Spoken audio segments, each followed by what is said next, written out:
Menurut kalender pendidikan seperti itu, tapi itu pun kan kita lihat di kondisi sesuai dengan aturannya dari yang dikeluarkan oleh pemerintah kan. Dinas Pendidikan Aceh akan membagikan rapor kenaikan kelas siswa bulan ini, rencananya pada Sabtu 19 Juni, termasuk di Kabupaten Benar Meriah. Kepala Cabang Dinas Pendidikan Aceh Wilayah Benar Meriah Sukardi kepada RRI Sabtu mengatakan, pembagian rapor siswa dipastikan dengan penerapan protokol kesehatan.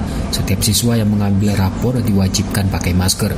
Sebelum memasuki pekarangan sekolah, petugas akan memeriksa suhu tubuh para siswa. Sukardi menyebut, pembagian rapor siswa juga diberlakukan shift sesuai rombongan belajar. Kebijakan ini, kata dia, untuk menghindari kerumunan yang berpotensi terjadinya penularan COVID.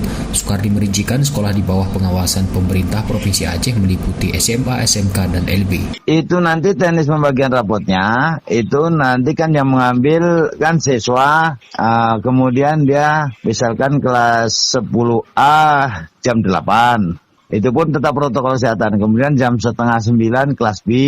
Pokoknya dia gitu sampai apa dia. Nggak boleh berkumpul banyak kan. Kemudian misalkan kelas jam 9 1C. Selisih setengah jam. Pasca pembagian rapor, lanjut Sukardi, sekolah libur 2 pekan dan awal Juli dilanjutkan dengan mahasiswa baru.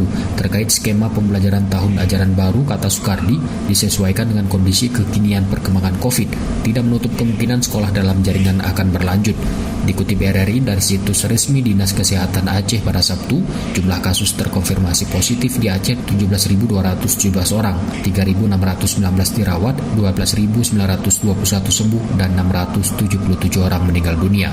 Sementara di Kabupaten Benar Meriah, kasus terkonfirmasi 288 orang, 94 dirawat, 186 sembuh, dan 8 orang dinyatakan meninggal dunia.